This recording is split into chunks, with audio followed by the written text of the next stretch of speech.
Hello दोस्तों, आज के वीडियो में हम डिस्कस करने वाले हैं एमबीए कोर्स के बारे में कि एमबीए कोर्स क्या होता है, एमबीए कोर्स किन लोगों को करना चाहिए, किन लोगों को नहीं करना चाहिए, and most important salary structure के बारे में, जॉब अपॉर्चुनिटीज़ के बारे में डिटेल में हम डिस्कस करेंगे। Admission process, top colleges, entrance exam, सारी चीज़ें हम डिटेल में डिस्कस करेंगे। पूरा वीडियो ध्यान से देखिएगा। मैंने खुद जो है कॉर्पोरेट में 2.5 ईयर वर्क किया है, सो काफ़ी एमबीए स्टूडेंट भी थे वहाँ पर, उनके साथ मैंने काम किया है। Plus I am also a lecturer for degree college for economics, जो बिजनेस इकोनॉमिक्स होता है बीकॉम एंड बीएमएस के लिए। तो ये वीडियो देखने के बाद आपको एक क्लियर आइडिया मिल जाएगा कि आपको एक्चुअल में एमबीए करना चाहिए या नहीं करना चाहिए। सो वीडियो स्टार्ट करने से पहले फर्स्ट क्वेश्चन हम डिस्कस करते हैं, which is very very important, कि हमको एमबीए करना चाहिए या नहीं करना चाहिए, या किन लोगों को करना चाहिए। सो पहला कंडीशन है, आपका अगर ये कंडीशन फुलफिल करता है तो ही आप एमबीए कोर्स के लिए जाइएगा। अगर नहीं फुलफिल करता है तो आप फिर देखिए कि और कौन कौन से ऑप्शंस है। ये मेरा पर्सनल ओपिनियन है, क्योंकि मैं मानता हूँ कि अगर ये फुलफिल करता है तो ही आज के टाइम पे एमबीए ज़्यादा यूज़फुल है। सो पहला जो क्वेश्चन है कि आप जो भी स्टडी में अगर डेडिकेटेड हो तो फिर आप एमबीए के लिए जाओ। क्योंकि अगर आप जो है एवरेज स्टूडेंट हो और आपको कुछ गोल नहीं है आपके लाइफ में, कुछ आपने कुछ डेस्टिनेशन कुछ सेट नहीं किया है कि आपको जो है मुझे लाइफ में कुछ बनना है, उसके लिए मुझे एमबीए करना है, तो फिर आप एमबीए मत कीजिए। एमबीए आप तभी कीजिए जब आपके लाइफ में एक डिटर्मिनेशन, एक गोल हो कि भाई मुझे लाइफ में एमबीए के बाद ये करना है। So you can go for a MBA. दूसरा कंडीशन है कि भाई आपको अगर एमबीए करना है तो आप वेल नोन और रेपुटेड इंस्टीट्यूशन से करो तो ही बेटर है। अदरवाइज अगर आप जो है वेल नोन इंस्टीट्यूट से, रेपुटेड इंस्टीट्यूट से नहीं करोगे तो उसके हिसाब से आपको पैकेज नहीं मिलेगा, आपको जो है जॉब अपॉर्चुनिटीज़ बहुत कम हो जाएगी, तो आपका जो है 2 साल प्लस आपका जो मनी वो वेस्ट हो जाएगा। इसके लिए आप अगर डेडिकेटेड रहोगे तो फिर आप क्या कर सकते हो, जैसे जो है सीमेट का एग्ज़ाम होता है, कैट का एग्जामिनेशन होता है।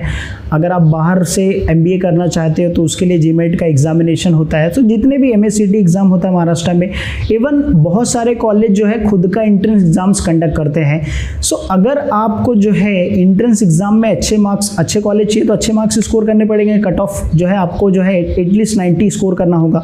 तो अगर आप डेडिकेटेड रहोगे तो डेफिनेटली श्योर आप स्कोर कर सकते हो। तो ही फिर आपको ये दोनों कंडीशन अगर फुलफिल करता है तो ही फिर आप एमबीए के लिए जा सकते हो। And last which is very important, मेरे हिसाब से आज के टाइम पे बहुत इंपॉर्टेंट है कि भाई अगर आपके पास पैसे हैं तो ही फिर आप एमबीए के लिए जाओ। अदरवाइज क्या हो जाएगा कि एमबीए का नॉर्मल फीस अगर आप देखोगे अच्छे कॉलेजेस का, तो उसकी फीस जो होती है बिटवीन 8 लाख से लेके 12 लाख और मे बी 15 लाख, और यू कैन बहुत अच्छा रेपुटेड कॉलेज रहेगा तो 20 लाख या उससे ज़्यादा भी फीस हो सकता है।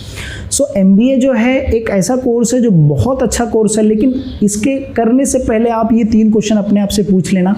अगर ये फुलफिल करेगा तो ही फिर आप जाना। एंड एमबीए किन लोगों को एमबीए किन लोगों को करना चाहिए, मतलब कौन कर सकता है। देखिए, जैसे मैं जॉब कर रहा हूँ तो मुझे अगर प्रमोशन चाहिए तो मैं उसमें पार्ट टाइम भी एमबीए कर सकता हूँ या रेगुलर भी कर सकता हूँ, कोई भी इंस्टीट्यूशन से। क्योंकि मुझे क्या चाहिए, just I need a degree, MBA degree चाहिए, जिससे मेरा जो लेवल है, डेजिग्नेशन है वो इंक्रीज हो जाए, मुझे प्रमोशन मिल जाए। सो वहाँ पे ऑलरेडी आप जॉब कर रहे हो, सिर्फ आपका डेजिग्नेशन जो है प्रमोशन के लिए आप जो है डिग्री सबमिट करना है, तो फिर आप एमबीए कहीं से भी कर सकते हो। तो आई होप कि ये 4 कंडीशन आप जरूर सोचोगे। उसके बाद अगर ये फुलफिल करता है फिर आप इसके आगे वीडियो कंटिन्यू कर सकते हो। अगर हम एमबीए की एलिजिबिलिटी क्राइटेरिया के बारे में डिस्कस करें तो एमबीए की जो एलिजिबिलिटी क्राइटेरिया होती है वो ग्रेजुएशन होती है। अगर आप ग्रेजुएट हो तो आप अप्लाई कर सकते हो एमबीए के लिए। लेकिन यहाँ पे काफ़ी बच्चों लोगों का क्वेश्चन रहता है, क्या मैंने बीकॉम किया है तो ही मैं कर सकता हूँ, या बीएमएस किया है तो ही मैं एमबीए कर सकता हूँ। ऐसा नहीं है। अगर आप बीएससी स्टूडेंट हो, इंजीनियरिंग स्टूडेंट हो, आप कोई भी, अगर आप आर्ट्स किए हो तो भी आप एमबीए कर सकते हो। एमबीए के लिए सिर्फ जो है ग्रेजुएशन होना कंप्लीशन जरूरी है। सो अगर आपका ग्रेजुएशन है तो आप अप्लाई एमबीए के लिए कर सकते हो। अगर हम इसका एडमिशन प्रोसेस के बारे में बात करें कि भाई एमबीए में एडमिशन प्रोसेस कैसा है, तो देखिए एमबीए के लिए आज के टाइम पे नेसेसरी हो गया कि आपको एंट्रेंस एग्ज़ाम देना पड़ेगा। अब एंट्रेंस एग्ज़ाम जो होते हैं बेसिकली कुछ कॉलेजेस खुद से कंडक्ट कराते हैं। जैसे अगर आप नरसिंह मुंजी की बात करें, जो टॉप कॉलेजेस है बेसिकली वो खुद का जो है खुद का एग्ज़ाम कंडक्ट कराते हैं, तो फिर वो एक कर सकते हो। दूसरा सबसे मोस्ट इंपॉर्टेंट जो एंट्रेंस एग्ज़ाम होता है वो कैट का एग्जामिनेशन होता है, सीमेट का एग्जामिनेशन, अगर आप बाहर की यूनिवर्सिटी में अप्लाई कर सकते हो आप जेमेट का, ऐसे बहुत सारे एंट्रेंस एग्जाम्स होते हैं, तो आप जो है एंट्रेंस एग्जाम्स का प्रिपरेशन कर सकते हो। लेकिन एंट्रेंस एग्जाम में जो कॉमन होता है जैसे लॉजिकल रीजनिंग, इंग्लिश के फ्रेशर्स इंग्लिश वो इंपॉर्टेंट होता है, मैथमेटिकल, ये तीनों समझो कॉमन होता है, कोई भी एंट्रेंस एग्जाम्स होगा ये कॉमन होता है, स्पेशली एमबीए के लिए, चाहे वो सीमेट हो, चाहे वो कैट हो, या कोई कॉलेज खुद का एंट्रेंस एग्जाम्स कंडक्ट कर रहा है। एंड उसके बाद अगर एक बार आपने एंट्रेंस एग्जाम्स क्लियर किया, फिर अगर आप अप्लाई करते हो अच्छे कॉलेजेस में, तो फिर आपका लिस्ट लगता है, फिर उसके हिसाब से आपका जो है इंटरव्यू होता है, ग्रुप डिस्कशन भी होता है, फिर उसके हिसाब से आपका एडमिशन होता है। दैट मीन्स इतना आसान नहीं है एडमिशन लेने के लिए अच्छे कॉलेजेस में। नॉर्मल कॉलेजेस में आपका एडमिशन जल्दी हो सकता है, बट अगर आप अच्छे कॉलेज, रेप्यूटेड कॉलेज में लोगे तो फिर वहाँ पे आपको ये सारे प्रोसेस से गुजरना होगा।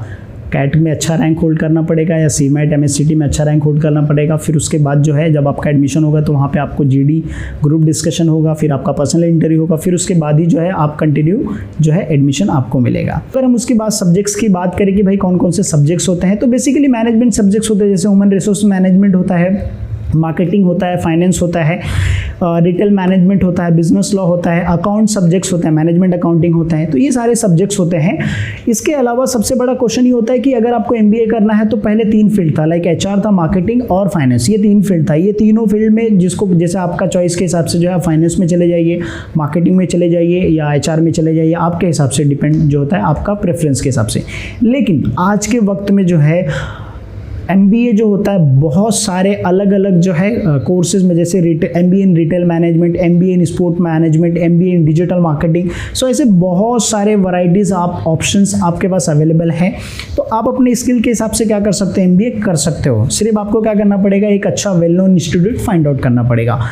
अब अगर हम उसके टॉप कॉलेजेस के बारे में बात करें कि मुंबई में कौन से टॉप कॉलेजेस हैं, तो आपको स्क्रीन पे दिख रहा होगा, आप देख लीजिएगा। सो टॉप कॉलेजेस बेसिकली जो होते हैं, अगर मैं यहाँ पे टॉप कॉलेजेस इसलिए बता रहा हूँ बिकॉज ये बहुत मायने रखते हैं, क्योंकि अगर रेपुटेड इंस्टीट्यूशन है तो वहाँ पे आपको कैंपस अच्छा मिलेगा। दैट मीन्स आप बड़ी बड़ी कंपनीज वहाँ पे आएगी जॉब के लिए, तो फिर आपका सैलरी स्ट्रक्चर भी क्या होगा, बहुत ज़्यादा होगा।